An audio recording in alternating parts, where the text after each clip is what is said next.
শাবান মাসটা যখন আসতো, রমজান মাস ছাড়া আমার নবী সবচাইতে বেশি রোজা রাখতো শাবান মাসের মধ্যে। শাবান মাসটা যখন আসতো, রমজান মাস ছাড়া আমার নবী বেশি সালাত নামাজ আদায় করত শাবান মাসের মধ্যে। আর আজকে নামাজ নিয়ে কিছু কথা বলবো। আলহামদুলিল্লাহ জোরে কোন আলহামদুলিল্লাহ। যুবক যখন হাসরের ময়দানে কাঠগড়ায়, আল্লাহর কাঠগড়ায় দাঁড়ায়া যাবে, নামাজের জবাবদিহিতা করতে হবে। ওই যে নবীজি বলছে, আউয়ালু মা ইউহাসাবু বিহিল আবদু ইয়াউমাল কিয়ামাতিস সালাহ, কিয়ামতের ময়দানে সর্বপ্রথম বান্দার নামাজের হিসাব হবে। বান্দা বলবে, আল্লাহ, আমার বাবা আমার মা যদি আমাকে 7 বছর হইতে নামাজের ট্রেনিং দিত, 10 বছর হইতে আমাকে তারা খানা বন্ধ করে দিত, নামাজের জন্য আমাকে টর্চার করত, তাহলে অবশ্যই আমি নামাজের দিকে অগ্রসর হইতাম। এখন নামাজ কিভাবে পড়ে আমি জানি না, নামাজ কিভাবে পড়তে হয় আমি জানি না, আমি সূরা ফাতিহা জানি না, আমি তাসবিহ তাহলিল জানি না, নামাজ আদায় করতে গেলে যেই রুকনগুলো জানার দরকার এগুলো আমি জানি না। আমার মা বাবা যদি 7 বছর সময়, 10 বছর সময়, 12 বছর সময় আমাকে যদি এই তাকিদগুলা দিত, অবশ্যই আমি তাদের কারণে আমি নামাজ আদায় করতে পারতাম। কিন্তু আজকে এই মা বাবার জন্যই হয়তো আমি জাহান্নামে যাব। তবে জাহান্নামে যাব, তবে আমার একটা আবদার হলো, আজকে যেই মা বাবার কারণে আমি জাহান্নামে যাব, ওই মা বাবাকে তুমি জাহান্নামের গেটের মধ্যে ফালাও, আমি আমার মা বাবার মুখের মধ্যে ফাড়া দিয়া তারপর জাহান্নামে যাব। জবান খুলে কোন নাউজুবিল্লাহ। নামাজের হিসাব করতে গেলে তো অনেক কিছু। ব্রাহ্মণবাড়িয়া থেকে ঢাকা, ব্রাহ্মণবাড়িয়া থেকে সিলেট, ব্রাহ্মণবাড়িয়া থেকে চট্টগ্রাম বাসে যদি আপনি রওনা দেন, মাঝখানে জোহরের সময়, আসরের সময় 10 মিনিট 15 মিনিট বিরতি দেয়। 10 মিনিট 15 মিনিট নামাজের বিরতির সময় বাসের ভিতরে 30 জন পুরুষ মুসল্লি হুট করে একটা মসজিদের মধ্যে নামাজ আদায় করে ফেলে। কিন্তু বাসের ভিতরে যে আরো 30 জন মহিলা নামাজি আছে, আজ পর্যন্ত তাদের নামাজের ব্যবস্থা হয়েছে? কথা কয় না, হয়েছে? হয় নাই। কি জবাব দিবেন? কি জবাব দিবেন? নবীজির জামানায় মহিলারা মসজিদে নামাজ আদায় করত। উমর রাদিয়াল্লাহু তাআলা আনহুর খেলাফতকালীনটা বন্ধ হয়ে গেছে, যে মহিলারা মসজিদের ভিতরে নামাজ আদায় করার দরকার নাই, মহিলারা বাড়িতে নামাজ উত্তম। জোরে কন্যা সুবহানাল্লাহ। মহিলারা বাড়িতে নামাজ আদায় করবে। তবে আমার মা বোনদের জন্য, আজকে কত মা বোনেরা রাস্তাঘাটে চলাচল করে, আজকে কত মা বোনেরা দূর দূরান্তে এক জায়গা থেকে অন্য জায়গায় যায়, মাঝখানে নামাজের কোনো ব্যবস্থা নাই, তাদের নামাজের হিসাব কে দিব? প্রত্যেকটা মোড়ে মোড়ে, প্রত্যেকটা বাস স্ট্যান্ডে, প্রত্যেকটা জায়গায় জায়গায়, বিভিন্ন দেশের মধ্যে মা বোনদের জন্য, আমার আম্মাজিদের জন্য নামাজের ব্যবস্থা আছে। আমাদের বাংলাদেশে আমার মা বোনদের জন্য, আমার আম্মাজিদের জন্য পুরুষের যেরকম ভাবে প্রত্যেকটা বাস স্ট্যান্ডে, প্রত্যেকটা মোড়ে মোড়ে নামাজের ব্যবস্থা আছে, সেই রকম ভাবেও যেন আমার আম্মাজিদের জন্য নামাজের ব্যবস্থা হোক। আমরা চাই কি চাই না? আর জোরে বলেন, চাই কি চাই না? গভীর মনোযোগ। ইন্নাস সালাতা তানহা আনিল ফাহশাই ওয়াল মুনকার। নিশ্চয়ই নামাজ মানুষকে অশ্লীল এবং খারাপ কাজ থেকে বিরত রাখবে, একমাত্র আল্লাহর গোলাম বানায়া দিবে। সুবহানাল্লাহ। এই আমার যুবক ভাইরা, এই আমার মুরব্বী বাবাজিরা, এই আমার পর্দানসীন মা বোনেরা, এই হলো আয়াতে কারিমার মূল তরজমা। আসুন এবার বিস্তারিত ব্যাখ্যার দিকে যাই। আমার নবী, আপনার নবী রাহমাতুল লিল আলামিন বলেন, আফদলুল ইবাদাতিস সালাত। ইবাদতের জগতে, ইবাদতের মধ্যে সর্বোত্তম ইবাদত হলো নামাজ। জোরে কোন সুবহানাল্লাহ। এক সাহাবী ডাক দিয়া কয়, ইয়া রাসূলুল্লাহ, নবী গো, ও মায়াহার নবীজি, আল্লাহর বিধানের মধ্যে নামাজ যেরকম ভাবে আছে, আল্লাহর বিধানের মধ্যে রোজা আছে, আল্লাহর বিধানের মধ্যে হজ আছে, আল্লাহর বিধানের মধ্যে যাকাত আছে। এই নামাজটা যেরকম ভাবে সর্বোত্তম ইবাদত হইল, হজটা কেন সর্বোত্তম ইবাদত হইল না? যাকাতটা কেন সর্বোত্তম ইবাদত হইল না? রোজাটা কেন সর্বোত্তম ইবাদত হইল না? আমার নবী ডাক দিয়া কই, সাহাবীরা রে, ও সাহাবে কেরাম, এই নামাজটা কেন সর্বোত্তম ইবাদত জানোনি? কেউ যদি হজ করতে যায়, হজ করতে যাওয়ার পরে যদি সে কথা বলে, হজের কোনো সমস্যা হবে না। কেউ যদি যাকাত দিতে যায়, যাকাত দেওয়ার সময় যদি সে কথা বলে, যাকাতের কোনো সমস্যা হবে না। কেউ যদি রোজা রাখার পরে ভালো কথা বলে, তাহলে রোজার কোনো সমস্যা হবে না। কিন্তু নামাজ হলো এমন একটা বন্দেগী, যেই নামাজের মধ্যে দাঁড়ায় গেলে অন্য কোনো মানুষের সঙ্গে কথা বলা যায় না, যেই নামাজের মধ্যে দাঁড়ায় গেলে অন্য কোনো মানুষকে সালাম দেওয়া যায় না, যেই নামাজের মধ্যে দাঁড়ায় গেলে অন্য কোনো মানুষের সালামের জবাবটা পর্যন্ত দেওয়া যায় না। আমার আল্লাহর হাবিব ডাক দিয়া কই, উম্মতেরা রে, ওহো উম্মতেরা, তোমরা মনে করতেছো তোমরা নামাজের মধ্যে দাঁড়ায় গেলে তোমরা সূরা ফাতিহা পাঠ করো, তোমরা মনে করতেছো তোমরা নামাজের মধ্যে দাঁড়ায় গেলে তোমরা লৌহে মাহফুজের কোরআন তেলাওয়াত করো, তোমরা মনে করতেছো তোমরা নামাজের মধ্যে দাঁড়ায় গেলে তোমরা আল্লাহর কোরআন তেলাওয়াত করো। যদিও তোমরা কোরআন শরীফ তেলাওয়াত করো গো, কিন্তু হাকিকতে বান্দা আমার আল্লাহর সঙ্গে কথা বলে। আর জোরে কন্যা সুবহানাল্লাহ। আমার নবী ডাক দিয়া কই, সাহাবে কেরাম, তোমাদের সামনেটা কি দেখা যায়? সাহাবে কেরাম বললেন, ইয়া রাসূলুল্লাহ, ইয়া হাবিবাল্লাহ, নবী গো, আমাদের সামনে একটা পুকুর দেখা যায়। কেউ যদি এই পুকুরের মধ্যে দৈনিক 5 বার গোসল করে, তাহলে তার দেহের মধ্যে কোনো ময়লা থাকবে না। সাহাবা কেরাম বললেন, ইয়া রাসূলুল্লাহ, ইয়া হাবিবাল্লাহ, নবী গো, 5 বার গোসল করলে তার দেহের মধ্যে কোনো ময়লা থাকবে না, 5 বার গোসল করলে তার দেহের মধ্যে কোনো ময়লা থাকবে না। আমার নবী ডাক দিয়া কই, সাহাবা কেরাম, কেউ যদি দৈনিক 5 ওয়াক্ত নামাজ জামাতের সহিত আদায় করে, আমার আল্লাহ রব্বুল আলামিন ওই বান্দার দেহের মধ্যে কোনো গুনাহ রাখবে না। জবান খুলে পড়েন সুবহানাল্লাহ।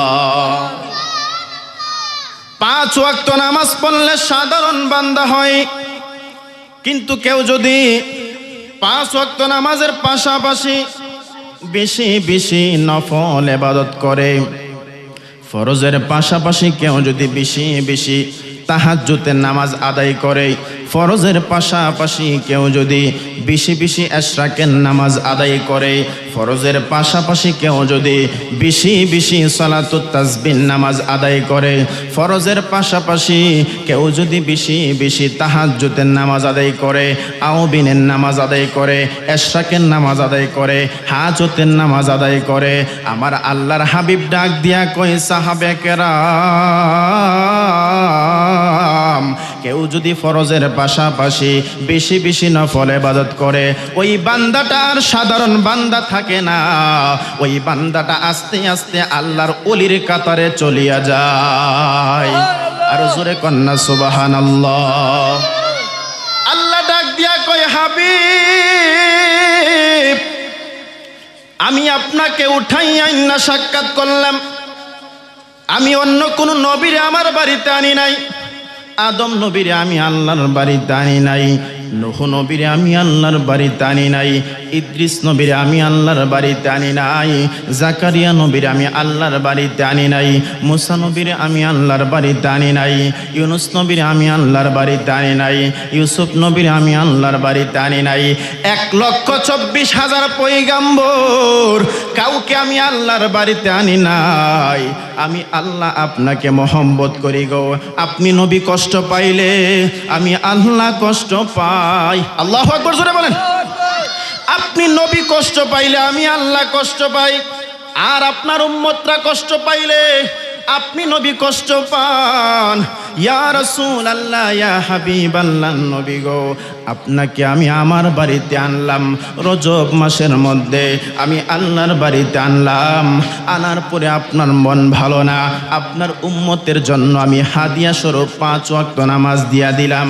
ইয়া রাসূলুল্লাহ, ইয়া হাবিবাল্লাহ, নবী গো, নবী গো, ও মায়ার নবী, দয়ার নবী, রহমাতুল লিল আলামিন, আপনার উম্মতের জন্য আমি 5 ওয়াক্ত নামাজ দিয়া দিলাম। আমি তো আর আপনার অন্য কোনো নবীরে আমার বাড়িতে আনবো না, আমি তো আর অন্য কোনো নবীর উম্মতের আমার বাড়িতে আনবো না, আমি তো আর আপনার উম্মতদেরকে আমার বাড়িতে আনবো না। ইয়া রাসূলুল্লাহ, ইয়া হাবিবাল্লাহ, নবী গো, ও মায়ার নবী, আপনার উম্মতদেরকে যায় বলবেন ওরা যদি সময় মতো 5 ওয়াক্ত ফরজ নামাজ জামাতের সহিত আদায় করতে পারে, আমি আল্লাহ আপনার সঙ্গে ওয়াদা করলাম। ইয়া রাসূলুল্লাহ, ইয়া হাবিবাল্লাহ, নবী গো আপনাকে আমি ওয়াদা করলাম, আপনার যেই মহব্বতদারি উম্মতেরা 5 ওয়াক্ত নামাজ আদায় করবে, যাই নামাজটা বিছাইয়া যখন রুকু করবে, যখন সিজদা দিবে, আমি আল্লাহ আপনার দরবারে ওয়াদা করলাম আপনার মহব্বতদারি উম্মতের কপালের নিচে আমি আল্লাহর কুদরতি কদমটুকু বিছায়া দেব। আল্লাহু আকবার।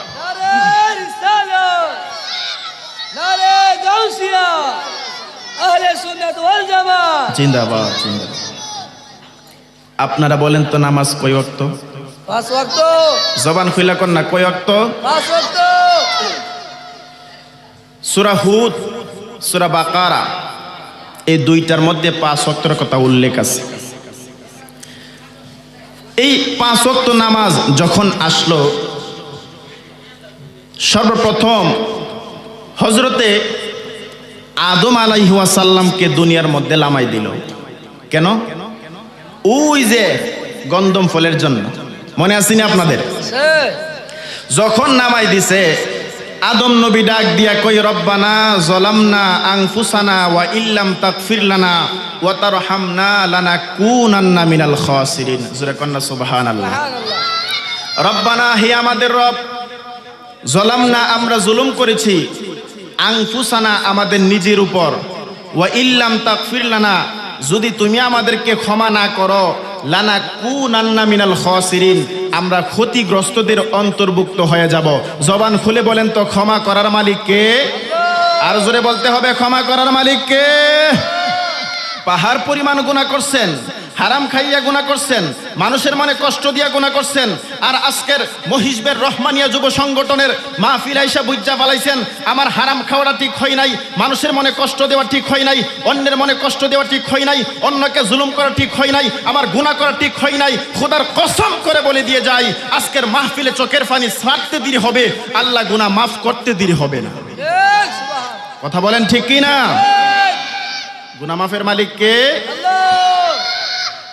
আদম আলাইহিস সালামকে সর্বপ্রথম শ্রীলঙ্কার জমিনে লামাই দিছিল সম্ভবত, আর হাওয়ারে লামাই দিছিল জেদ্দায়।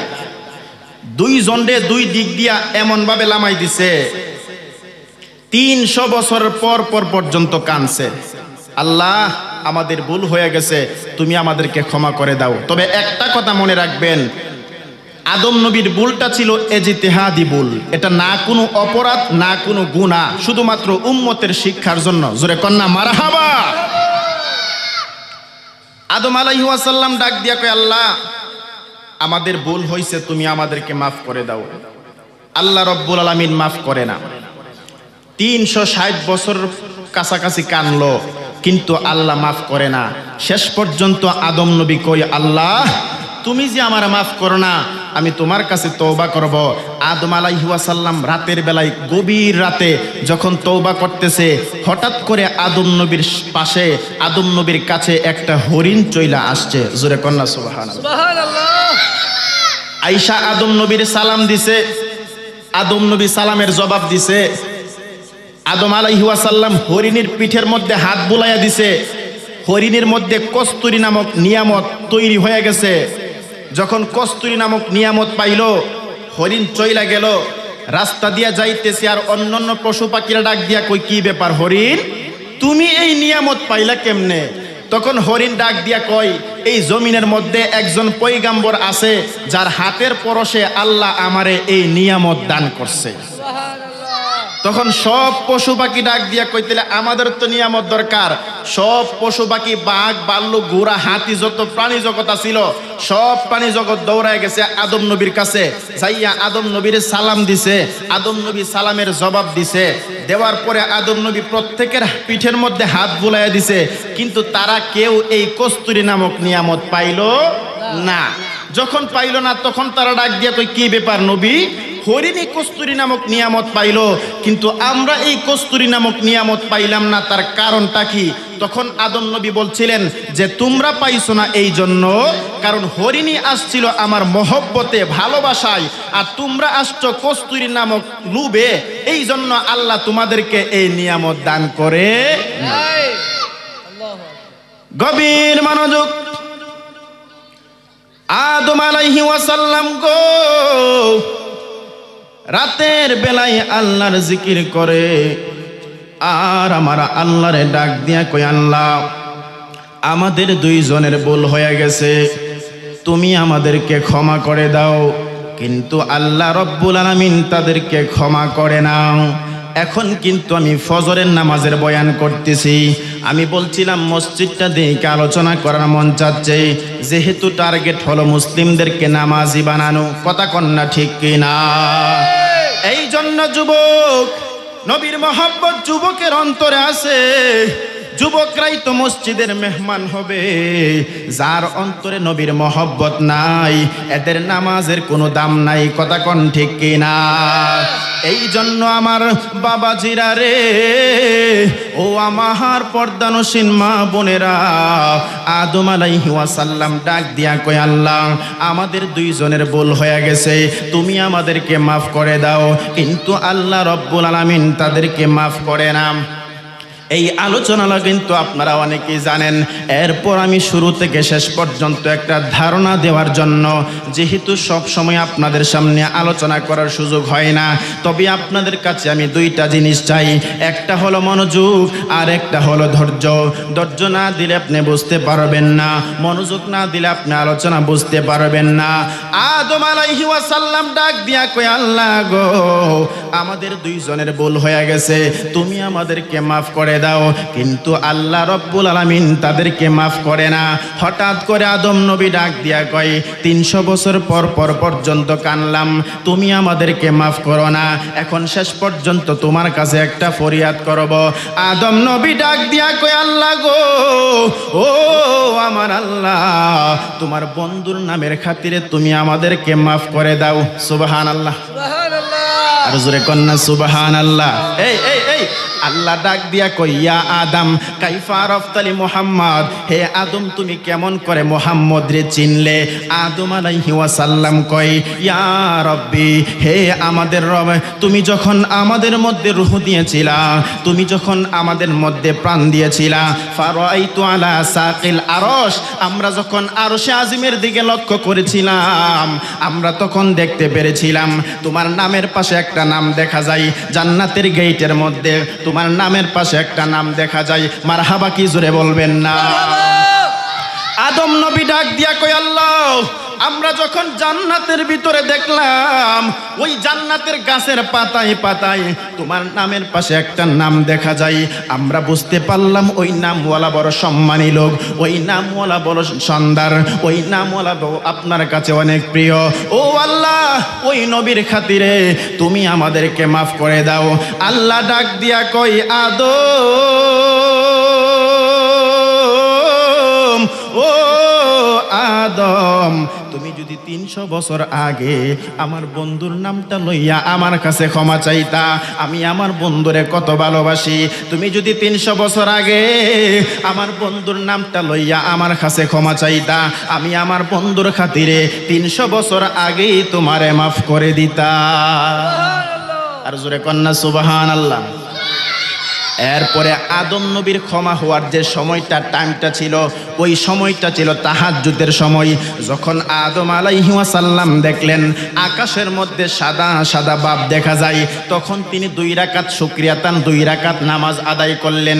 এই আদম নবী যে শুকরিয়াতান 2 রাকাত নামাজ সর্বপ্রথম আদায় করলেন, ওই নামাজটাই হলো আপনার আমার জন্য ফজরের 2 রাকাত নামাজ ফরজ নামাজ।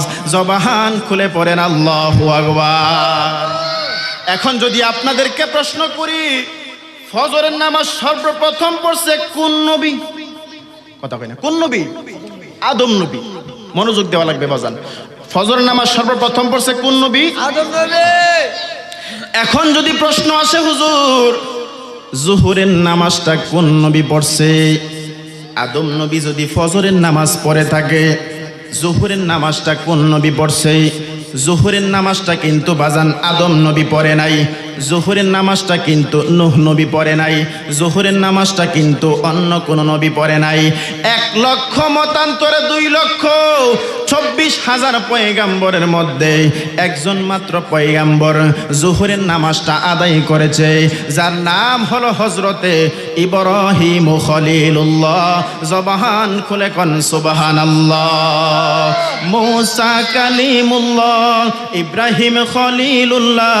মুসা কালিমুল্লাহ, ইব্রাহিম খলিলুল্লাহ। সব নবীরাই বালা, সব নবীর চাইতে আমার নূর নবীজি বালা। সব নবীর চাইতে আমার, একটু জবান খুলে কন্যা। মুসা কালিমুল্লাহ, ইব্রাহিম খলিলুল্লাহ। মুসা কালিমুল্লাহ, ইব্রাহিম খলিলুল্লাহ। সব নবীরাই বালা, সব নবীর চাইতে আমার বালা। সব নবীর চাইতে আমার নূর নবীজি বালা। ওরফানা লাকা যিকরক, আল কোরআনে কয় আল্লাহ পাকের নামের সাথে নবীজির নাম রয়, বাবা নবীজির নাম রয়। ওরফানা লাকা যিকরক, আল কোরআনে কয় আল্লাহ পাকের নামের সাথে নবীজির নাম রয়, বাবা নবীজির নাম রয়। ওই নবীজির দুরূদ পড়ে, ওই নবীজির পরে জোরাহি মনের জালা। সব নবীর চাইতে আমার নূর নবীজি বালা। সব নবীর চাইতে আমার মুসা কালিমুল্লাহ, ইব্রাহিম খলিলুল্লাহ। মুসা কালিমুল্লাহ, ইব্রাহিম খলিলুল্লাহ। সব নবীরাই বালা, সব নবীর চাইতে আমার নূর নবীজি বালা। সব নবীর চাইতে আমার সবার উপর লা মকামে রব্বুল আলামিন। কেউ পারেনি, কেউ পারবে না যেতে কোনোদিন। কথা কন না, ঠিক কি না? সবার উপর লা মকামে রব্বুল আলামিন। কেউ পারেনি, কেউ পারবে না যেতে কোনোদিন, সে তাই যেতে কোনোদিন। সেই মাকামে নূর নবীকে, সেই মাকামে নূর নবীকে নিলেন আল্লাহ তাআলা। সব নবীর চাইতে আমার নূর নবীজি বালা। সব নবীর চাইতে আমার আদম সফিউল্লাহ, নূহ নাজিউল্লাহ। মুসা কালিমুল্লাহ, ইব্রাহিম খলিলুল্লাহ। ঈসা রূহুল্লাহ। সব নবীরাই বালা, সব নবীর চাইতে আমার নূর নবীজি বালা। সব নবীর চাইতে আমার, জবান খুলে কোন আল্লাহু আকবার। ইব্রাহিম আলাইহিস সালামকে যখন নমরুদে যখন আগুনের মধ্যে ফালায়া দিল, আল্লাহ ডাক দিয়া কই আগুন আমি তোমারে কেন বানাইলাম? আগুন ডাক দিয়া কই আল্লাহ আমার মধ্যে তুমি যদি কাউরে ফেলে দাও জ্বালিয়ে পুড়িয়ে আংরা করে দেওয়ার জন্য। আল্লাহ ডাক দিয়া কই আগুন আমার ইব্রাহিমের জন্য একেবারে নাতিশীতোষ্ণ হয়ে যাও, না ঠান্ডা না গরম, একেবারে আরামদায়ক জায়গা হয়ে যাও। ইব্রাহিম আলাইহিস সালাম 40 দিন পর্যন্ত ওই আগুনের মধ্যে থাকলেন। 40 দিন পর্যন্ত আমার আল্লাহ এত চমৎকার একটা জায়গা, আরামদায়ক জায়গা, ফুল বাগানের মতন, জান্নাতের বাগানের মতন একটা জায়গা আমার আল্লাহ বানায়া দিলেন পয়গম্বর ইব্রাহিম আলাইহিস সালামের জন্য। ইব্রাহিম আলাইহিস সালাম 40 দিন পর যখন আগুন থেকে উদ্ধার হইল, ইব্রাহিম নবী ডাক দিয়া কই মালিক ও আমার আল্লাহ, তুমি আমার এই আগুনের মধ্যে পড়ার পরে তো বাঁচার কোনো কথাই না, আগুনের মধ্যে পড়লে তো একেবারে জ্বলে পড়ে আংরা হয়ে যায়। তুমি আমারে 40টা দিন আগুনের মধ্যে রাখলা, কেমন ভাবে রাখলা মাওলা তুমি তো জানো। আল্লাহ তুমি আর দরবারে আমি শুকরিয়া আদায় করতে চাই, তোমারে কয়েকটা সেজদা না দিলে হয় না। ওই ইব্রাহিম আলাইহিস সালাম নমরুদের আগুন থেকে উদ্ধার হইয়া সাথে সাথে তিনি শুকরিয়া তান 4 রাকাত নামাজ আদায় করলেন। ওই নামাজটাই হলো আপনার আমার জন্য জোহরের 4 রাকাত নামাজ ফরজ। জোরে কোন সুবহানাল্লাহ। এখন যদি প্রশ্ন করেন হুজুর তাইলে আসরের নামাজটা পড়ছে কোন নবী, আপনাদেরকে অসুবিধা হইতাছে, কষ্ট হইতাছে? বাজান জানার দরকার আছে। আসরের নামাজটার মধ্যে অনেকগুলা মতানক্য রয়েছে। এর মধ্যে প্রথম নাম্বার হলো হযরতে নূহ আলাইহিস সালাম। নূহ নবী ডাক দিয়া কই, আল্লাহ ও আমার আল্লাহ, তুমি আমাকে পাঠাইছো দিনের দাওয়াত দেওয়ার জন্য। আমি দিনের দাওয়াত দেই, কিতাবের মধ্যে এসেছে 900 থেকে 950 বছর হযরতে নূহ আলাইহিস সালাম দিনের দাওয়াত দিলেন। 80 থেকে 82, 40 থেকে 42 জন মানুষ শুধুমাত্র নূহ নবীর কথাই আসছে, আর বাকি সবাই নূহ নবীর বিরুদ্ধে চইলা গেছে, তার সন্তানও তার বিরুদ্ধে চইলা গেছে। নূহ নবী ডাক দিয়া কই, আল্লাহ ও আমার আল্লাহ, তুমি যদি তাদেরকে ধ্বংস না করো তাহলে তাদের প্রজন্ম যারা আসবে, তাদের সন্তানেরা যারা আসবে, তারাও তাদের মতন হইয়া যাবে। আল্লাহ ডাক দিয়া কই, নূহ রে তুমি একটা নৌকা বানাও। লম্বা ঘটনা আমি সংক্ষেপ করে দিলাম, সময় সংকীর্ণ। আল্লাহ ডাক দিয়া কই, নূহ রে তুমি একটা নৌকা বানাও। নূহ আলাইহিস সালাম চমৎকার ভাবে যখন একটা নৌকা বানাইলেন, নৌকা বানানোর পরে নৌকার মধ্যে উঠলেন। আল্লাহ ডাক দিয়া কই, নূহ রে তুমি এই নৌকার মধ্যে উঠবা। যারা তোমারে মানবে, যারা আমি আল্লাহরে মানবে, তারা এই নৌকার মধ্যে কিস্তির মধ্যে উঠবে। যারা আমি আল্লাহরে মানবে না, যারা তুমি নবীর কথা চলবে না, শুনবে না, মানবে না, তারা এই নৌকার মধ্যে উঠতে পারবে না। নূহ আলাইহিস সালাম নৌকা রওনা দিল। এই আমার যুবক মায়েরা, এই আমার মুরব্বী বাবাজিরা, আমার পর্দানশীল মা বোনেরা, এই নৌকাটা যখন পানি দিয়া বাসতে শুরু করলো, এই নৌকাটা রাস্তার মধ্যে 40 হাত পানি, এই গাছের উপরে 40 হাত পানি, বিল্ডিং এর উপরে 40 হাত পানি, পাহাড়ের উপরে 40 হাত পানি। আপনি যাইয়া একটা সেকেন্ড কোনো জায়গার মধ্যে দাঁড়াইবেন এমন কোনো জায়গা নাই। নূহ আলাইহিস সালাম 40 দিন পর্যন্ত নৌকাটা পানির মধ্যে বাসলো। আল্লাহু আকবার, জোরে বলেন। 40 দিন পর্যন্ত বাসার পরে এই নৌকাটা যাইয়া ইরাকের জমিনে একটা পাহাড় আছে, যেই পাহাড়টাকে বলা হয় জুতি নামক পাহাড়। ওই পাহাড়ের মধ্যে যাইয়া নৌকাটা লাগলো। সঙ্গে সঙ্গে আমার আল্লাহ এই পাহাড়টারে মাঠ বানায়া, জমিনটারে শুকায়া, একেবারে জমিনটারে মাঠ বানায়া দিল। জোরে কোন সুবহানাল্লাহ। নূহ নবী ডাক দিয়া কই, আল্লাহ 40 দিন পর্যন্ত তুমি আমার নৌকার মধ্যে রাখলা এবং 40 দিন পর্যন্ত ঝড় তুফান থেকে তুমি আমারে বাঁচাইলা। মাওলা তুই রে তুই, আউয়ালে আখিরে মাওলা তুই রে তুই, মাওলা তুই রে তুই, আউয়ালে আখিরে মাওলা তুই রে তুই। পানিতে ডুবাইয়া মাওলা কিয়ামত দেখাইলি, মাওলা কিয়ামত দেখাইলি। ঝড় তুফানে নূহ নবীর, ঝড় তুফানে ওরে কিস্তি কেন বাসাইলি, মাওলা তুই রে তুই, মাওলা তুই রে তুই, আউয়ালে আখিরে মাওলা তুই রে তুই, মাওলা তুই রে তুই, আউয়ালে আখিরে মাওলা তুই রে তুই। জোরে কোন আল্লাহু আকবার। আমার সাথে আপনারা একটু কথা বলবেন। পিছনে যারা আছেন একটু সামনের দিকে আগায়া যান, একটু সামনের দিকে আগায়া যান বাজান। হযরতে নূহ আলাইহিস সালাম যখন এই জ্যোতি নামক পাহাড়টার মধ্যে নৌকাটা লাগলো, সঙ্গে সঙ্গে আমার আল্লাহ এই জ্যোতি নামক পাহাড়টারে শুকায় একেবারে মাঠ বানায়া দিল। নূহ নবী ডাক দিয়া কয়, আল্লাহ ঝড় তুফানের মধ্যে তুমি আমারে বাঁচাইলা, 40 দিন পর্যন্ত তুমি আমারে পানির মধ্যে ভাসমান রাখলা, তোমার উপরে আবার তুমি আমারে জ্যোতি নামক পাহাড়ের মধ্যে নামাইলা, তোমারে কয়েকটা সেজদা না দিলে কিভাবে হয়? হযরতে নূহ আলাইহিস সালাম ওই জ্যোতি নামক পাহাড়ের মধ্যে তিনি যিনি সর্বপ্রথম 4 রাকাত নামাজ আদায় করছে, ওই নামাজটা হলো আপনার আমার জন্য আসরের 4 রাকাত নামাজ ফরজ। জোরে কোন সুবহানাল্লাহ। একটু জোরে কোন না সুবহানাল্লাহ। আমাকে যদি আপনারা একটু সহযোগিতা করেন, আমার সহজ হবে আলোচনা করতে। একজন পয়গাম্বর ছিল, যিনি তার কওমদেরকে বলছে, এই কওমের লোকেরা, তোমরা সবাই আল্লাহর ইবাদত করো। কিছু কিছু উম্মত ডাক দিয়ে কয়, এই পয়গাম্বর, এত বেশি বার্গেনিং কইরো না, তোমার নামাজ তুমি পড়ো। নাউজুবিল্লাহ জোরে কোন।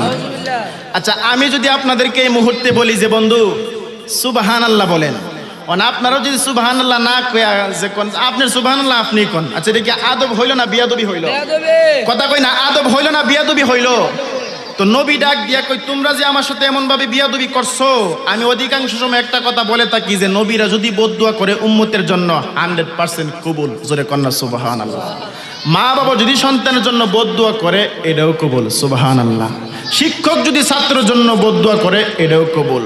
কামিল মুর্শিদে মুকাম্মেল যদি মুরিদের জন্য বদদুয়া করে, এটাও কবুল। জোরে কন্না সুবহানাল্লাহ বলেন না। নবী ডাক দিয়া কই, তোমরা সে আমার সাথে এমন ভাবে বিয়াদবি করছো, আল্লাহ এরা আমার সঙ্গে এমন ভাবে বিয়াদবি করছে, মাওলা তুমি এদেরকে ধ্বংস করে দাও। আল্লাহ ডাক দিয়া কই, পয়গাম্বর আজকে রাতের বেলা আমি আল্লাহ এমন ভাবে ঝড় তুফান দিমু, সব ধ্বংস করে দিমু। ও নবী মনে মনে কয়, এই এলাকার মধ্যে যদি ঝড় তুফান দে, আমি তো এই এলাকার ভিতরেই আছি, তো ঝড় তুফান তো আমারও পাইতে পারে। কথার কথা আর কি। তো নবী কি করছে, একটা নৌকার মধ্যে গিয়ে উঠছে, নৌকাটা পার হয়ে যাইব গা, ঝড় তুফানে রাতের বেলা সব মরে গেলে গা, পরের দিন সকালবেলা আবার আইব আর কি। এটা এখন না বাজান, আগে এক সময় ছিল। আমরা মুরব্বীদের কাছ থেকে শুনছি, আগে যখন কলেরা হইতো তখন মানুষ নাকি এক এলাকা থেকে অন্য এলাকা চলে যাইতো। কথাটা কি সত্যি নি? কথা কন না, সত্যি কিনা? যখন কলেরা হইতো তখন মানুষ এক এলাকা থেকে অন্য এলাকায় চলে যাইতো, নাহলে আমাদেরও কলেরা হইব। আর এখন তো কলেরাটা হয়ে গেছে ডায়রিয়া। ডায়রিয়া হলে প্রথম কি খেতে হয়? প্রথম চিকিৎসা উড়সেলান খেতে হয়। সাপে কাটলে প্রথম চিকিৎসা কি করতে হয়? বান দিতে হয়। জ্বর উঠলে প্রথম চিকিৎসা কি করতে হয়? মাথায় পানি ডালতে হয়। এগুলা জেনে রাখতে হয়। এলাকার মধ্যে কিন্তু ডাক্তারও আছে, পরে কিন্তু ধরবো আমার। যাক, অসুবিধা নাই বাজান। নবী ডাক দিয়া কই, তোমরা তো আমার মানছো না, তোমরার কপাল তোমরা খাইছো। রাত্রেবেলা আল্লাহ ঝড় তুফান দিয়া সব ধ্বংস করে দিব, আমি কিচ্ছু জানি না, এটা আল্লাহ পাক ভালো জানে। নবী কি করছে, নৌকার মধ্যে গিয়ে উঠছে। নৌকার মধ্যে ওঠার পরে নবীর সাথে আরো কিছু উম্মত যায় নৌকার মধ্যে উঠছে। আরোহী লইয়া, যাত্রী লইয়া যেই মাত্র নৌকাটা রওনা দিছে, নদীর মাঝখানে যাওয়ার সাথে সাথে নৌকাটা দাঁড়ায় গেছে। ওহন নবী নৌকার যাত্রীরা ডাক দিয়া কয়, নৌকা যখন দাঁড়ায় গেছে অসুবিধা নাই, নবী তো নৌকার মধ্যে আছে। নবীর গেজি গাইলই, কারণটা কি, তা নৌকাটা দাঁড়াইলো কেন? নবী গো, নৌকাটা সামনেও যাই না পিছনেও যাই না, এই নৌকাটা কেন দাঁড়ায় গেল আমরা আপনার কাছে জানতে চাই। নবী আমার আল্লাহর কাছে ডাক দিয়ে কয়, ও আমার আল্লাহ, আমরা নদী পার হওয়ার জন্য রওনা দিয়েছিলাম, নৌকা দিয়ে আমরা পার হওয়ার জন্য রওনা দিয়েছিলাম। আমরা নদীর মধ্যে যাওয়ার সাথে সাথে নৌকাটা মাঝখানে যাওয়ার পরে আটকায়া গেছে, দাঁড়ায় গেছে। ও আমার আল্লাহ, তুমি আমাদেরকে বলে দাও এই নৌকাটা কেন দাঁড়ায় গেল।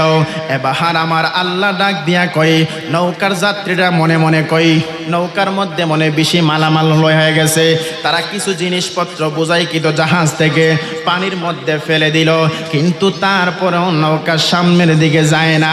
যেই মাত্র নৌকার সামনের দিকে যায় না, না যাওয়ার পরে আমার আল্লাহ ডাক দিয়া কই, পয়গাম্বর, ও পয়গাম্বর, নৌকা থেকে একজন মাত্র মানুষ পানির মধ্যে যখন না ফালাইবা ততক্ষণ পর্যন্ত নৌকাটা সামনের দিকে চলবে না।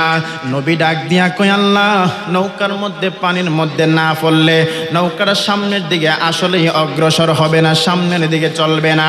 আল্লাহ ডাক দিয়া কই, পয়গাম্বর, ও ওহ পয়গাম্বর, আমি আল্লাহ তোমারে জানায়া দিলাম, নৌকা থেকে যদি কেউ কোনো মানুষ পানির মধ্যে না পড়ে তাইলে একটা মানুষও বাঁচতে পারবা না, সবাই মুসিবতের মধ্যে থাকবা। আর একজন মাত্র মানুষ যদি পানির মধ্যে ফেলে দাও তাহলে নৌকাটা সামনের দিকে অগ্রসর হবে।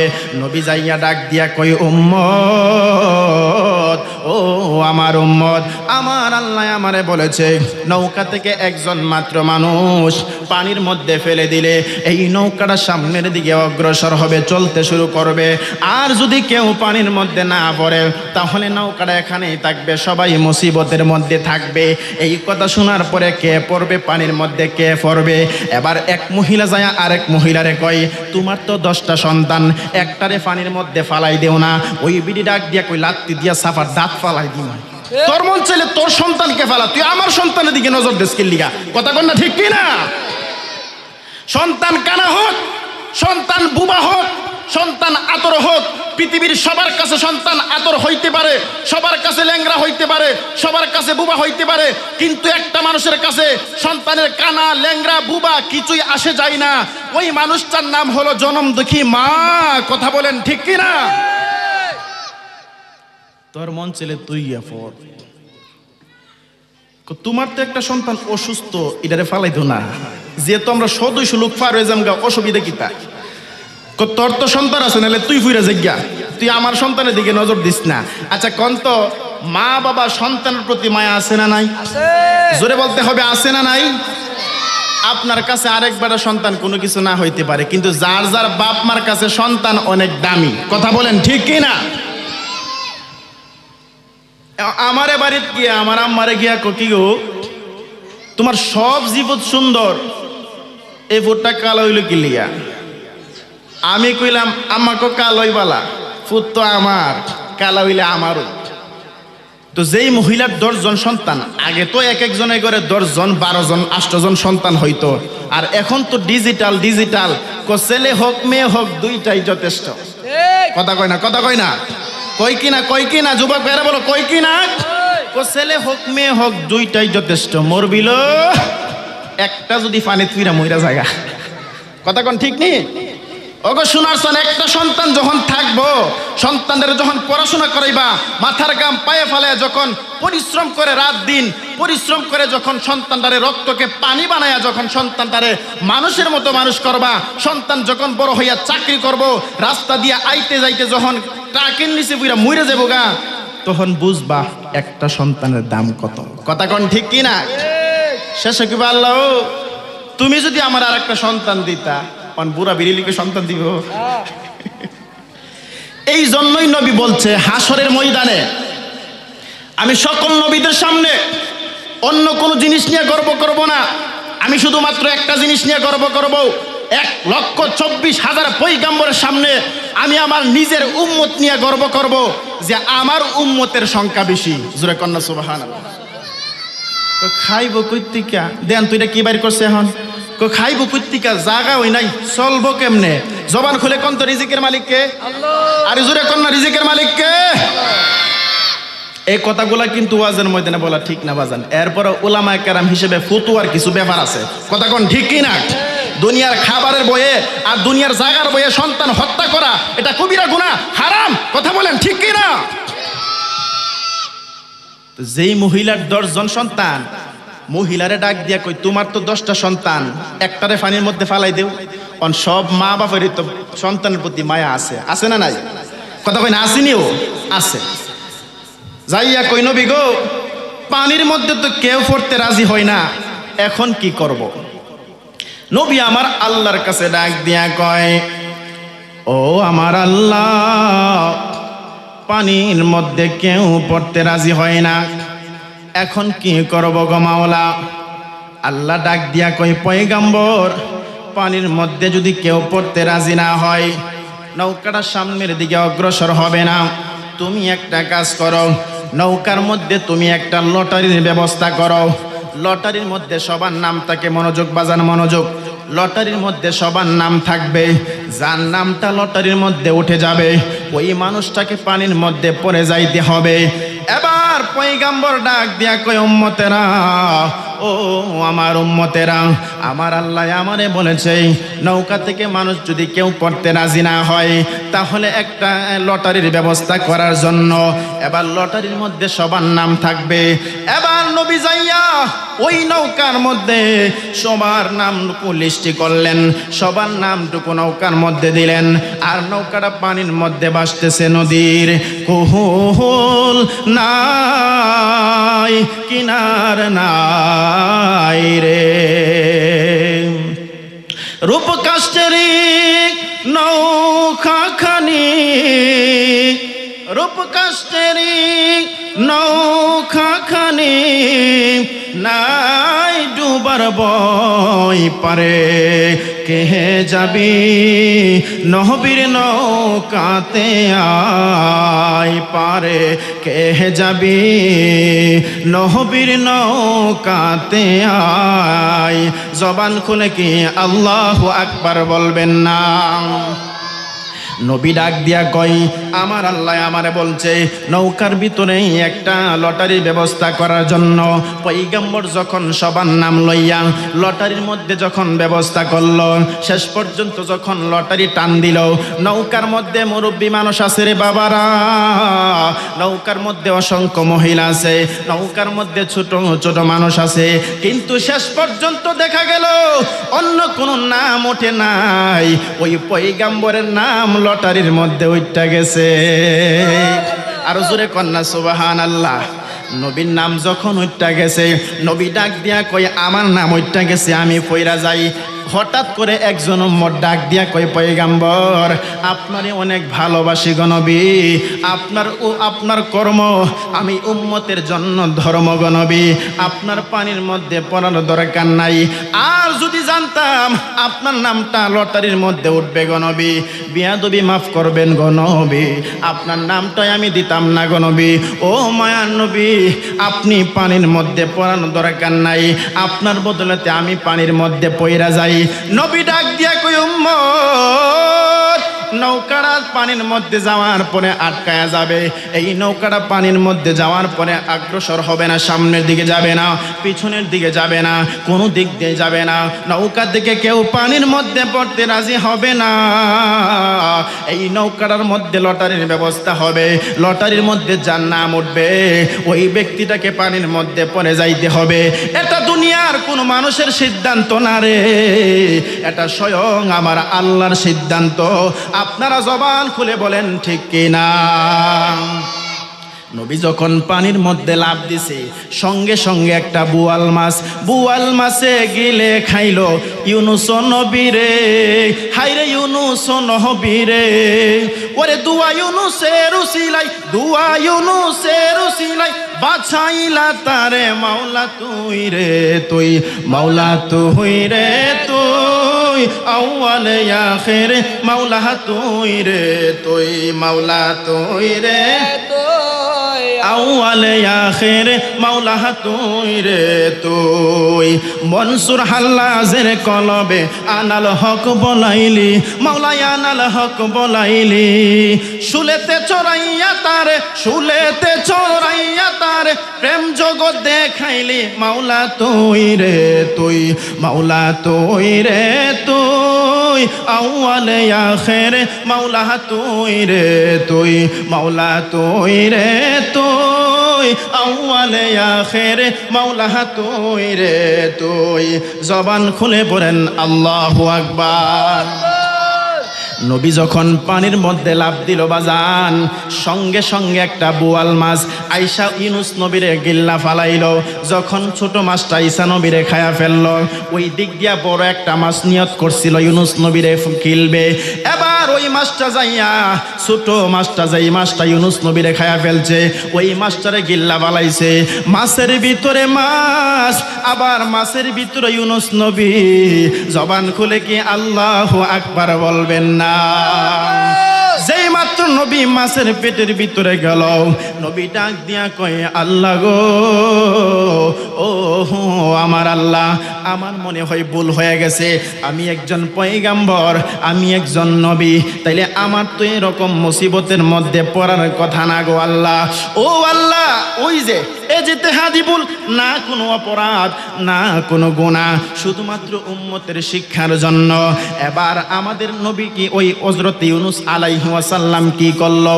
মাছের পেটের ভিতরে থাকলো 40 দিন পর্যন্ত। মাছের পেটের ভিতরে ডাক দিয়া কয়, মাওলা গো, আমার ভুল হয়ে গেছে, তুমি আমাদেরকে মাফ করে দাও গো মাওলা। আমার আল্লাহ ডাক দিয়া কয়, ইউনূস রে, আমি তোরে মাফ করে দিলাম, আমি তোরে একটা দোয়া শিখায়া দিলাম। আমাদের এলাকার মধ্যে খতমে ইউনূস পড়া হয়, জালালি খতম পড়া হয়, লা ইলাহা ইল্লা আনতা সুবহানাকা ইন্নী কুনতু মিনাজ জালিমিন। এই দোয়াটা আমার আল্লাহ শিখায়া দিলেন।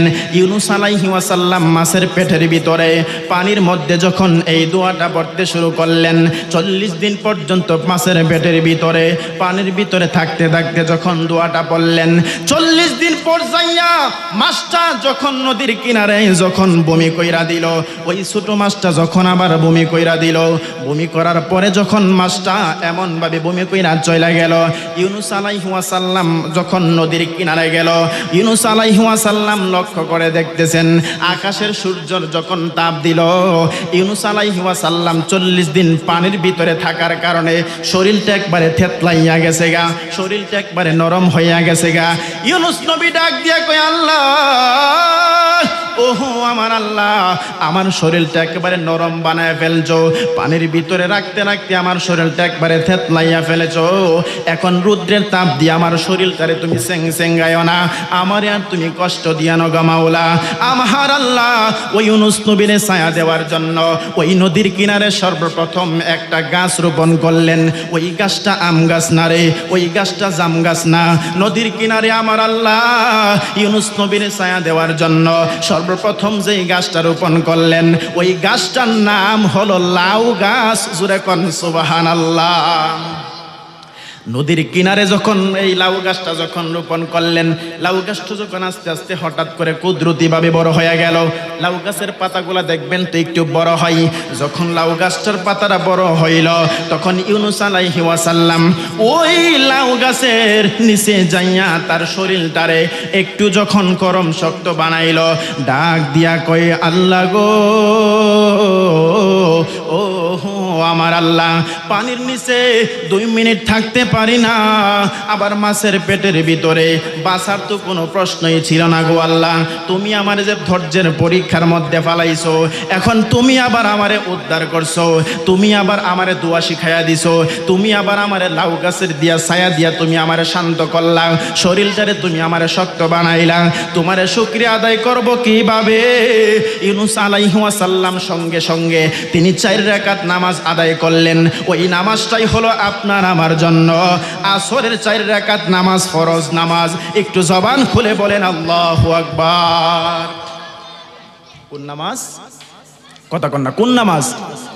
এখন সবাই জবান খুলে বলেন তো, ফজরের নামাজ পড়ছে কোন নবী? আদম নবী। কোন নবী? আপনারা যে কোন আমি শুনি না, একটু জবানটা কইলে আমার বুঝতে সহজ হইব। আপনারা আমার আলোচনাটা বুঝছেন কিনা, এই আলোচনাগুলো কিন্তু বোঝার দরকার আছে বাজান। অনেকে নামাজ পড়ে, নামাজের পছন্দ ইতিহাসটা কি বলতে পারবা না, ইতিহাসগুলো জানার দরকার আছে না নাই? কথা কন না, আছে না নাই? 1 লাখটা কষ্ট করলে হয় আপনার যদি কিছু না বলেন। ফজর নামাজ পড়ছে কোন নবী? আদম নবী। জোহরের নামাজ পড়ছে কোন নবী? ইব্রাহিম নবী। আসরের নামাজ প্রথম পাইলাম নূহ নবী, দ্বিতীয় পাইলাম হযরতে ইউনূস আলাইহিস সালাম।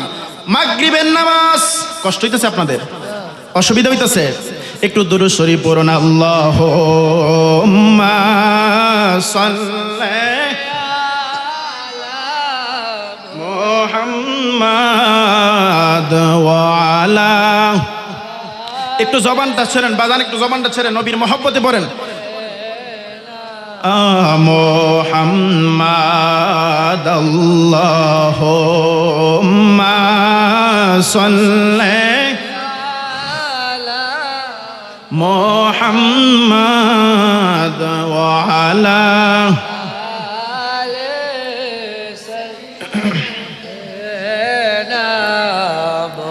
এখন যদি প্রশ্ন করেন হুজুর, তাইলে মাগরিবের নামাজটা পড়ছে কোন নবী? মাগরিবের নামাজটা একজন মাত্র পয়গাম্বর পড়েছে। যার নাম হলো হযরতে উযাইর আলাইহি ওয়াসাল্লাম। উযাইর নবী বাজান এদিকে এদিকে। উযাইর আলাইহি ওয়াসাল্লাম একটা ঘোড়া লইয়া রাস্তা দিয়া রওনা দিছে।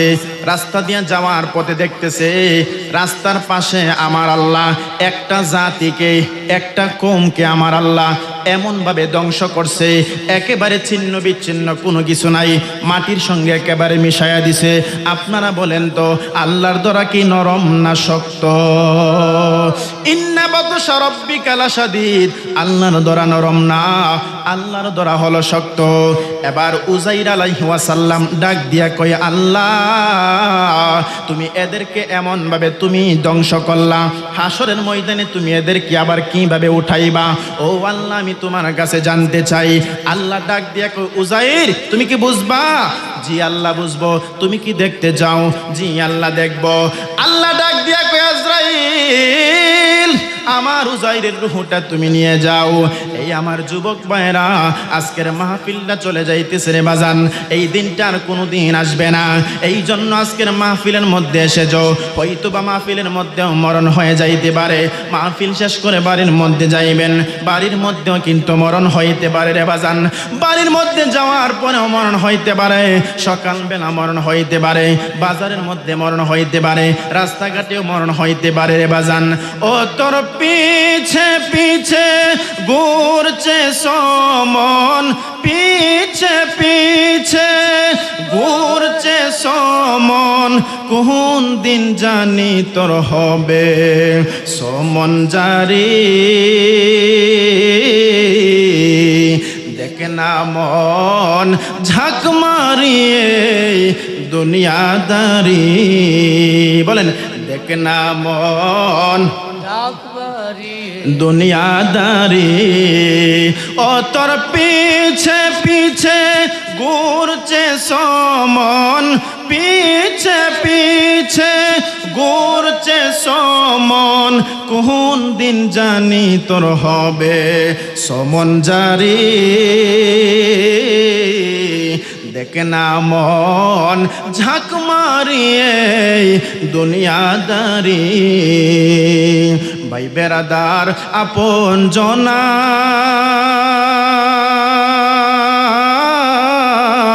সঙ্গে তোমার কেউ যাবে না। কথা বলেন না বাজান, ঠিক কিনা? ভাই বেরাদার আপন জনা সঙ্গে তোমার কেউ যাবে না। ও তুমি আইসো একা যাইবা একা, আইসো যাইবা একা, সঙ্গে তোমার কেউ যাবে না। দেখে না মন ঝাঁক মারিয়ে দুনিয়াদারি। জবান খুলে পড়েন, ওই কবরে আমাদের যাওয়া যাইতে হবে কি হবে না? উযাইর আলাইহি ওয়াসাল্লাম যখন উযাইরের রূহটা আমার আল্লাহ নিয়ে গেলেন, উযাইরের সাথে যে ঘোড়াটা ছিল এই ঘোড়াটার রূহটা আমার আল্লাহ নিয়ে গেলেন। 100 বছর এখানে পয়রা রইল, মাটির সঙ্গে উযাইর আলাইহি ওয়াসাল্লাম মিশে গেল। উযাইর আলাইহি ওয়াসাল্লামের ঘোড়াটা মাটির সঙ্গে মিশে গেল। 100 বছর পরে আমার আল্লাহ হযরতে উযাইর আলাইহি ওয়াসাল্লামের এই দেহের মধ্যে যখন প্রাণটা দিল, উযাইর আলাইহি ওয়াসাল্লাম মাটির মধ্যে পড়েছিল, কুদরতিভাবে আল্লাহর হুকুমে জীবিত হইয়া গেল। আল্লাহ ডাক দিয়া কই, উযাইর তুমি কইছিলা? আল্লাহ ঘুমাইছিলাম। সুবহানাল্লাহ কইতেন না? আরো জোরে কোন সুবহানাল্লাহ বলেন। আল্লাহ ডাক দিয়া কই, ঘুমাইছো না, তুমি মইরা গেছিলা গা, 100 বছর হইছে মারা গেছো। আল্লাহু আকবার জোরে কোন। 100 বছর হয়েছে তুমি মারা গেছো, আজকে আমি আল্লাহ তোমাকে জীবিত করলাম। বললা আসলে আমি 100 বছর হয়েছি মারা গেছি, কিন্তু আমার হাতের অঙ্গ প্রত্যঙ্গ সব তো ঠিক হইয়াছে, আমার সব কিছু তো ঠিক হইয়াছে, 100 বছর হয়েছে আমি আসলে কি মারা গেছি? আল্লাহ কই, হ তোমার গোড়াটা কই? সুবহানাল্লাহ জোরে কোন না। উযাইর আলাইহিস সালাম ডাইনে বামে তাকায় দেখে গোড়া নাই। আল্লাহ ডাক দেখো, উযাইর তোমার পায়ের নিচে তাকায় দেখো।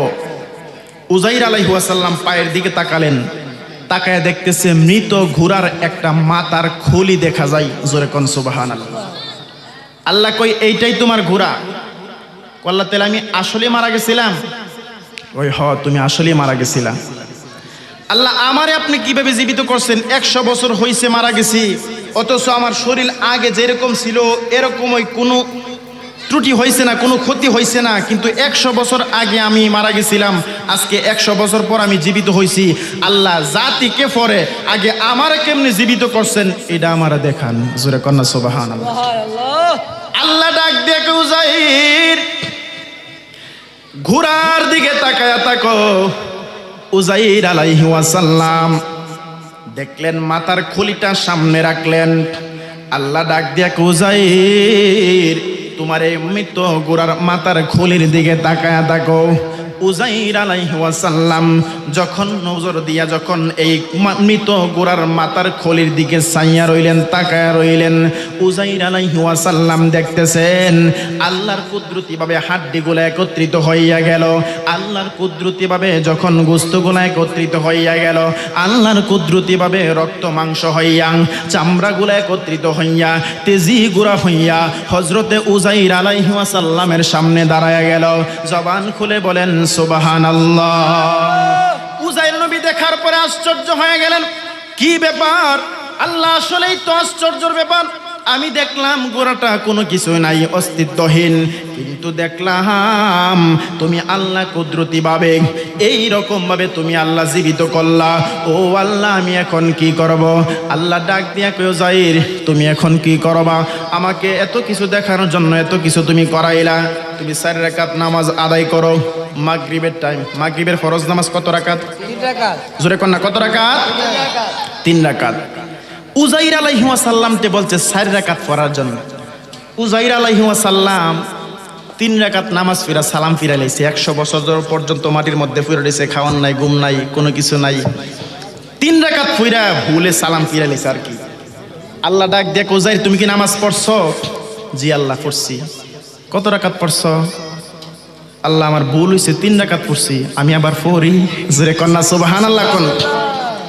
আল্লাহ ডাক দেখ, উজাইর যত কিছুই হোক তুমি আমার মনোনীত একজন নবী, তোমার কর্ম তোমার উম্মতের জন্য ধর্ম। জোরে কন্যা সুবহানাল্লাহ। ভুল লইছে, শুদ্ধ লইছে। আমি বলছি 4, তুমি পড়ছো 3।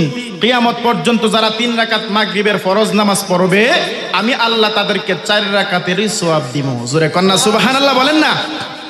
এটা নবীর সম্মানে আমি আল্লাহর কুদরতের পক্ষ থেকে আপনাকে সম্মান করলাম, ইজ্জত করলাম, কিন্তু নবীর সম্মান করা থেকে আল্লাহর ইজ্জত কমে গেছে নাকি? কথা কেন কমে গেছে? অনেকে কই নবীর সম্মানে দাঁড়াইলে আল্লাহর সম্মানে ফেনে ঝুলে যাওয়া উচিত। বিয়াদব। অথচ জানে না যে নবীকে মহব্বত করলে যে আল্লাহকে মহব্বত করা হয়। কুল ইন কুনতুম তুহিব্বুনাল্লাহ ফাত্তাবিউনি ইউহিব্বুকুমুল্লাহ ওয়া ইয়াগফির লাকুম যুনুবাকুম ওয়াল্লাহু গফুরুর রহিম। জোরে কন্না আল্লাহু আকবার। নবীকেই মহব্বত করলেই আল্লাহকে মহব্বত করা হয়। যদি আমাকে প্রশ্ন করেন, হুজুর মাগরিবের নামাজটা যদি হযরতে উজাইর আলাইহি ওয়াসাল্লাম পড়ল, মনোযোগ বাজান, ফজরের নামাজ পড়ল হযরতে আদম আলাইহি ওয়াসাল্লাম, জুহরের নামাজ পড়ল হযরতে ইব্রাহিম আলাইহি ওয়াসাল্লাম, আসরের নামাজ প্রথম পাইলাম হযরতে নূহ আলাইহি ওয়াসাল্লাম, আর মাগরিবের আরেকজন পাইলাম হযরত ইউনূস আলাইহি ওয়াসাল্লাম। মাগরিবের নামাজটার মধ্যে পাইলাম একজন পয়গম্বর, মাগরিবের নামাজটা পাইলাম হযরতে উজাইর আলাইহি ওয়াসাল্লাম। মাগরিবের নামাজটা পড়ল উজাইর আলাইহি ওয়াসাল্লাম। এখন যদি আপনারা প্রশ্ন করেন, হুজুর তাইলে এশারের নামাজটা পড়ছে কোন নবী?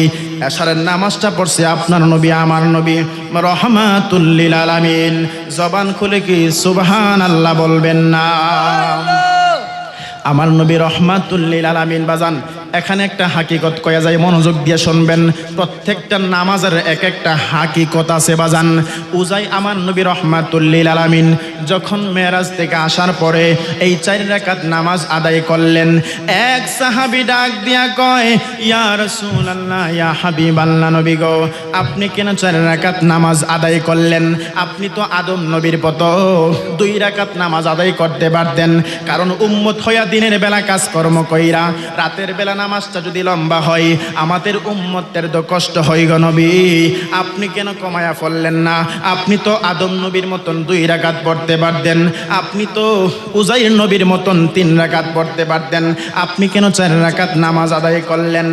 এই আমার যুবক, ও মুরব্বী বাবারা, এই আমার পর্দানশীল দিন দরদি মা বোনেরা, ফজরের নামাজের ফরজ নামাজ 2 রাকাত, জোহরের নামাজের ফরজ নামাজ 4 রাকাত, আসরের নামাজের ফরজ নামাজ 4 রাকাত, মাগরিবের নামাজ ফরজ নামাজ 3 রাকাত, এশারের নামাজ হলো 4 রাকাত, ফরজ নামাজ 4 রাকাত, এই হলো মোট 17 রাকাত ফরজ। 4 রাকাত এশারের নামাজটা সহকারে এই 5 ওয়াক্ত নামাজের মধ্যে মোট 17 রাকাত ফরজ আছে। সাহাবী ডাক দিয়া কই, নবী গো, ও মায়াহার নবীজি, আপনি তো ইচ্ছা করলে আদম নবীর মতন 2 রাকাত পড়তে পারতেন, আপনি তো ইচ্ছা করলে উজাইর নবীর মতন 3 রাকাত পড়তে পারতেন, 13 লগে 1 দিয়ে 14 বানাইতে পারতেন, আপনি তো 13 লগে 2 3 2 দিয়া 15 বানাইতে পারতেন, আপনি তো 13 লগে উজাইর নবীর মতন 3 দিয়া 16 রাকাত বানাইতে পারতেন গো নবী, আপনি কেন 4 রাকাত নামাজ আদায় করলেন? আমার নবী ডাক দিয়া কয়, সাহাবী রে, আমি কেন 4 রাকাত নামাজ আদায় করছি, ওই নামাজটার মধ্যে একটা হাকিকত আছে। জবান খুলে পড়েন সুবহানাল্লাহ। গোলাপ নীলাম, গাদা নীলাম, নীলাম রজনীগন্ধা, মনের সুখে মালা গাঁথিব সকাল থেকে সন্ধ্যা, মনের সুখে মালা গাঁথিব সকাল থেকে। একবার দেখা দাও যদি ও গো কামলিওয়ালা, বলেন একবার দেখা দে ও গো কামলিওয়ালা, হাসি মুখে পরাব তোমায় 1000 ফুলের মালা, বলেন হাসি মুখে পরাব তোমায় 1000 ফুলের। ইয়া রাসূলুল্লাহ, ইয়া হাবিবাল্লাহ, জোরে জোরে ইয়া রাসূল, ইয়া হাবিবাল্লাহ। জবান খুলে পড়েন আল্লাহু আকবার। ইয়া রাসূলুল্লাহ, নবী গো, ও মায়ার নবীজি, আপনি তো ইচ্ছা করলে আপনি 4 রাকাত না পড়া 2 রাকাত পড়তে পারতেন গো নবী, এশারের নামাজটা আপনি 3 রাকাত পড়তে পারতেন, আপনি কেন 17 রাকাত মিল করলেন? আমার নবী ডাক দিয়া কয়, সাহাবী রে, সাহাবী রে, ও সাহাবী, শুনে রাখো, আমি কেন 4 রাকাত নামাজ আদায় করলাম। আমার আল্লাহ রব্বুল আলামিন আমার আল্লাহর বাড়িতে দাওয়াত দিয়ে নিয়েছেন, দাওয়াত দিয়ে নেওয়ার পরে আমার নবীর একটা সুন্দর জায়গা দেখাইলেন রে বাবারা। আমার নবী এর পর চোখের পানি ফালায়া কান্দে। আল্লাহ ডাক দিয়া কয়, বন্ধু গো, ও বন্ধু, আপনি কেন চোখের পানি ফালায়া কান্দেন? আমার নবী ডাক দিয়া কয়, আমি নবী হইয়া এত সুন্দর জায়গা দেখতে পারলাম, আমার উম্মত হইয়া এত সুন্দর জায়গা দেখতে পারবে না, এই জন্য আমি চোখের পানি ফালায়া কান্দি। নবীরে সান্ত্বনা দেওয়ার জন্য আর একটা সুন্দর জায়গার মধ্যে নিলেন, এরপর আমার নবী শুধু চোখের পানি ফালায়া কান্দে।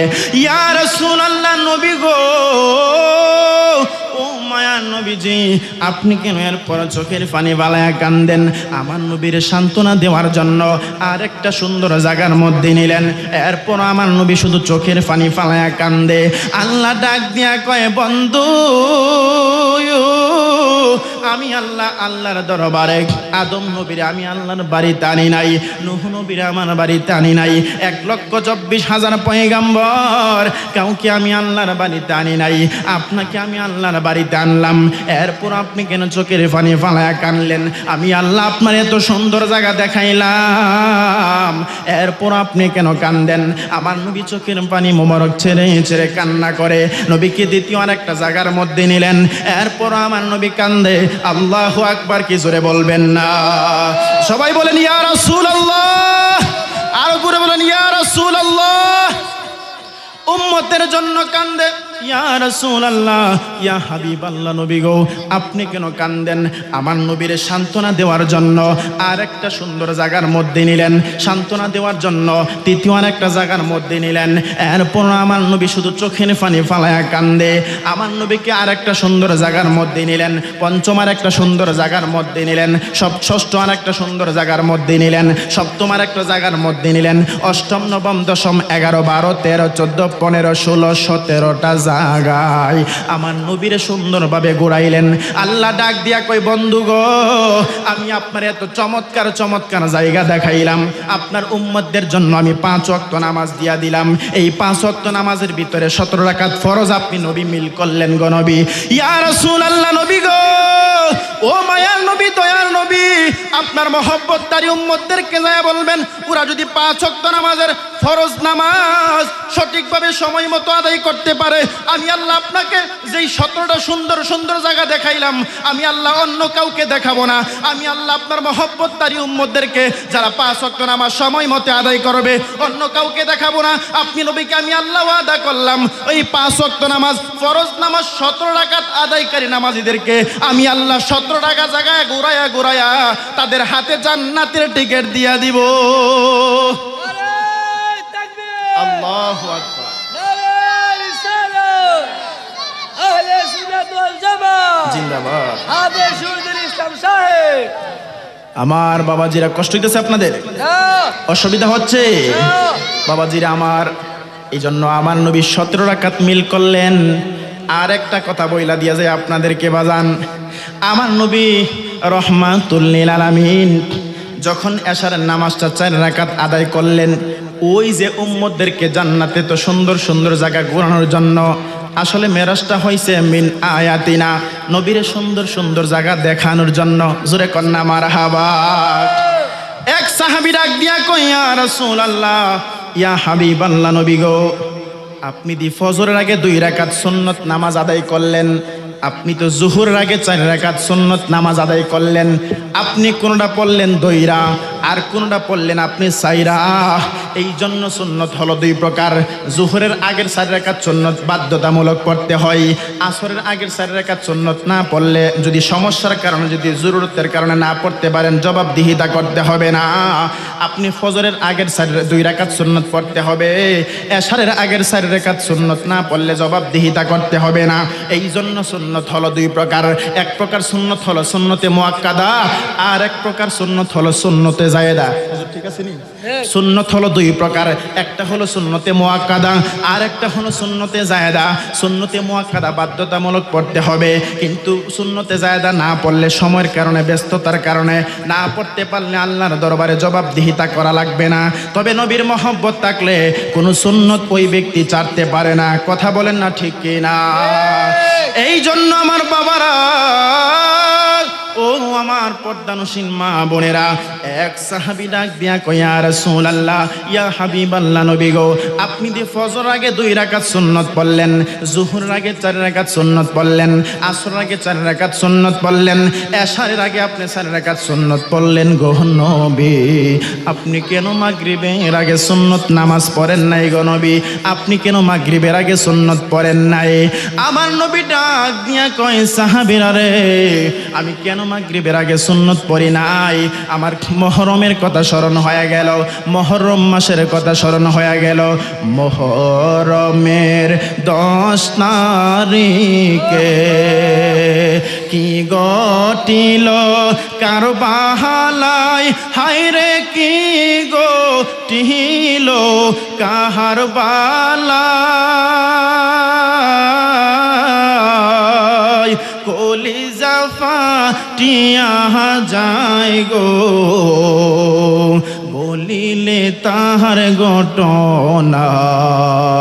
মুহররমের 10টা হাসান শহীদ জহরেতে, হুসাইন শহীদ কারবালায়, হায়রে হুসাইন শহীদ কারবালায়, ইমাম জয়নাল আবেদিন বন্দী হইল এজিদের জেলখানায় মুহররমের 10 তারিখে। বাজান বিদায় বেলা একটু বিনয় বিনয় বলেন, মুহররমের 10 তারিখে কি ঘটিল কারবালায়, হায়রে কি ঘটিল কারবালায়, কলিজা ফাটিয়া যায় গো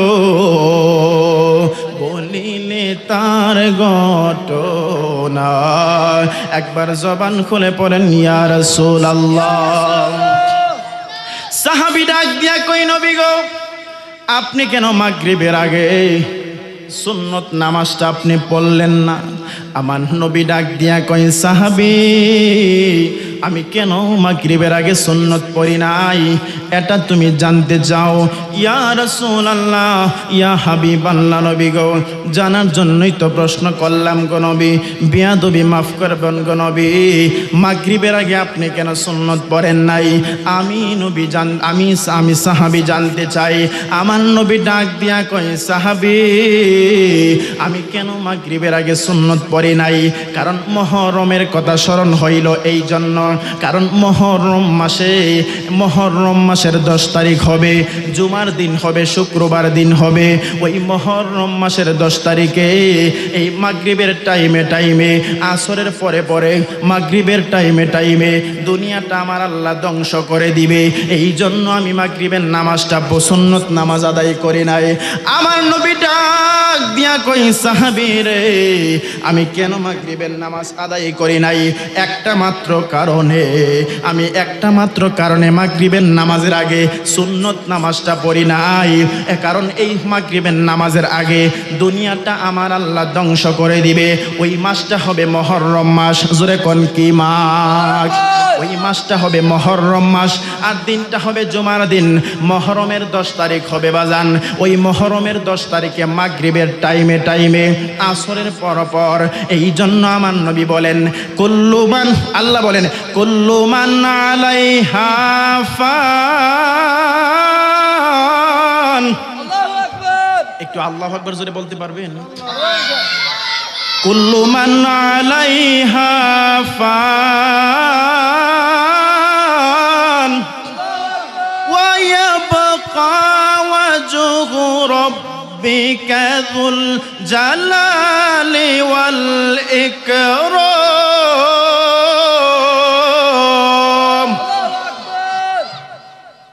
সব কিছু ধ্বংস হয়ে যাবে। তার মানে বোঝা গেল শুধুমাত্র আমি আর আপনি না, পুরা গোটা দুনিয়াটাই ধ্বংস হয়ে যাবে। মানুষগুলো সব কবরে চলে যাবে। মানুষগুলো কবর থেকে উঠে হাসরের ময়দানে যাবে। ওই হাসরের ময়দানে যাওয়ার পরে সর্বপ্রথম বান্দার নামাজের হিসাব হবে। এই নামাজ পড়ার দরকার আছে না নাই? কথা কোন আছে না নাই? বাজান আর কত নামাজ কাজা করবেন? আপনার বাবা চলে গেছে, আপনার দাদা চলে গেছে, আমার বাবা চলে গেছে, আমার দাদা চলে গেছে, আপনার বড় দাদা চলে গেছে। আপনি মনে করতেছেন আপনার সন্তান বড় হইতেছে, আপনি মনে করতেছেন আপনি বড় হইতেছেন, কিন্তু আসলে বড় হইতেছে না। মুরব্বী দেখলে বোঝা যায় বয়স কি বাড়তেছে না কমতেছে। কথা কই না, বাড়ে না কমে? বয়স কমতেছে। আর কোন সময় আব্বু আপনি নামাজ পড়বেন? আর কোন সময় আপনি মসজিদের মেহমান হবেন? আপনার সাথে যুবকটা থাকে, চলাফেরা করে, যুবকটা গেছে অন্ধকার কবরে। আপনার সাথে চলাফেরা করে, একসাথে বসে চা পান করছেন, কত দাওয়াতে গেছেন, কত বিবাহের মধ্যে গেছেন, কত অনুষ্ঠানে গেছেন, ওই সঙ্গীটা কবরে। আপনার সাথের বন্ধু কবরে, আপনার বান্ধবী কবরে, আপনার সাথের মুরব্বী অন্ধকার কবরে। আপনার দাড়ি পর্যন্ত সাদা হয়ে গেছে, আপনার মাথার চুল পর্যন্ত পেকে গেছে। এরপর আপনি মসজিদের মেহমান হইতে পারলেন না। আপনি কখন মসজিদের মেহমান হবেন বলতে পারবেন? হায়াতের মালিক কে? জোরে বলেন, হায়াতের মালিক কে? তবে ওয়াজ শুনলে খালি লাভ হবে না, আমলে পরিণত করতে হবে। আমাদের কাজ হইলো আমরা ওয়াজ শোনা আমরা চলে যাই। কিন্তু এই যে এতক্ষণ ঘন্টা 1.5 ঘন্টা হয়ে গেছে, এতক্ষণ যে কথা বললাম, একটা কথা কি ফাউ বলছি? না, কথা কই না, ফাউ বলছি? যদি আমল করেন যথেষ্ট, আর যদি না করেন আমি ঘন্টার পর ঘন্টা চালায় যাইতে পারব, কিন্তু কোনো লাভ হবে মাই ইয়াহদিল্লাহু ফালা মুদিল্লা লাহু ওয়া মাই ইউদ্লিলহু ফালা হাদিয়া লাহু। হেদায়েতের মালিক কে? আল্লাহ। আমি এনে বৈশা 2 ঘন্টা 3 ঘন্টা বয়ান করতে পারবো, কিন্তু হেদায়েত দিতে পারবো না। আমি আপনাকে বুঝ দিতে পারবো, বাজান নামাজ পড়েন, নামাজ না পড়লে এই ক্ষতি, পড়লে এই লাভ, কিন্তু আমি আপনাকে হেদায়েত দিতে পারবো না। তবে আপনি যদি হেদায়েতের নিয়তে আসেন, আল্লাহ অবশ্যই আপনার অন্তরে হেদায়েতের নূর জ্বালায় দিব। জোরে কোন ঠিক কি না? আমাদের নিয়ত থাকতে হবে। নিয়ত যদি না থাকে তাহলে আমি আপনি আলোচনা শুনলে লাভ হবে না। আপনারা কি এখন থেকে নামাজ আদায় করবেন তো ইনশাল্লাহ? কথা না পড়বেন তো ইনশাল্লাহ? যদি নামাজ আদায় করেন সবাই বলেন ইনশাআল্লাহ। আর জোরে কোন ইনশাআল্লাহ। এখান থেকে একটা কথা বইলা দিয়া যায় বাজান, আপনি যদি ভবিষ্যতে কোনো ভালো কাজ করেন তাহলে পড়তে হবে ইনশাআল্লাহ। কি বলতে হয়? ইনশাআল্লাহ। কথা বল না, কি বলতে হয়? ইনশাআল্লাহ। আপনি যদি অতীতে কোনো ভালো কাজ করছেন তাহলে শুকরিয়া আদায় করতে হয়, কি বলে? আলহামদুলিল্লাহ। সবাই বলেন না, কি বলে? আলহামদুলিল্লাহ। আল্লাহ পাকের কুদরত, নিয়ামত, আশ্চর্যজনক কোনো ঘটনা দেখলেন অথবা শুনলেন, সুবহানাল্লাহ বলতে হয়। কি বলতে হয়? আল্লাহ পাকের মহত্ব, আল্লাহ পাকের মহত্বের মহত্ব যদি আপনার চোখের সামনে বাসে অথবা দেখেন অথবা শুনেন, আল্লাহু আকবার বলতে হয়। কি বলতে হয়? আল্লাহু আকবার বলতে হয়। এই ওয়াজটা আমরা শুধুমাত্র ওয়াজ মনে করব না, এটা আমরা আমাদের আমলে পরিণত করতে হবে। 1 ঘন্টা 1.5 ঘন্টার ভিতরে সব আলোচনা কি মনে রাখা সম্ভব? কথা কয় না সম্ভব। কিছু কিছু আমল আছে, এই আমলগুলা আমাদের মনে রাখতে হবে। আর এখন তো কি বলবো, আমি যেই জায়গা থাকি ওই জায়গায় মুসল্লি আমার জিগানা, মানে জিগানা বলতে এটা না, লজ্জা পায়, শরম পাই যে হুজুরের কাছে কেমনি গিয়ে একটা আমি, হুজুর আমি তাশাহুদটা পারি না, হুজুর আমি দুরূদ শরীফটা পারি না, হুজুর আমার একটু শিখাবেন, এই কথাগুলো বলতে লজ্জা পায় মানুষ। কিন্তু লজ্জা পাইলে লাভ হবে না, দিন কিন্তু ফুরাইয়া যাইতাছে। এখন এই মানুষগুলা লজ্জা পায় কেন? যে হুজুরের কাছে গিয়ে কেমনে বলবো, মসজিদের হুজুরের কাছে গিয়ে কেমনে বলবো যে আমার একজন সুন্দর একজন মানুষ আছে, পরিচিত একজন বন্ধু আছে, ভালো জানে, তার কাছ থেকে আমি কিভাবে শিখবো, সে যদি আমার আবার লজ্জা দেয়। কিন্তু না, এটা এরকম না। আর এখন কি সবার হাতেই তো মোবাইল আছে, মোবাইলে ইউটিউবে আপনি চার্জ দেন, তাশাহুদ বাংলাতে চার্জ দিবেন, বাংলাতে পেয়ে যাবেন, আরবিতে চার্জ দিবেন, আরবিতে পেয়ে যাবেন, সানা চার্জ দিবেন, সানা পেয়ে যাবেন, তাশাহুদ চার্জ দিবেন, তাশাহুদ পেয়ে যাবেন। আপনি জিজ্ঞাসা করার কোনো প্রয়োজন হয় না, আপনি ইচ্ছা করলে ঘরের মধ্যে বৈশা শিখতে পারেন। কথা বলেন ঠিক কি না? যদি আপনার নিয়ত থাকে। তবে আল্লাহ তাআলা এই মাহফিলটা, আজকের মাহফিল এবং আপনাকে আমাকে যেন সকলকে যেন 5 ওয়াক্ত নামাজ আদায় করার তৌফিক দান করে। আমরা সকলে পড়ি আমিন।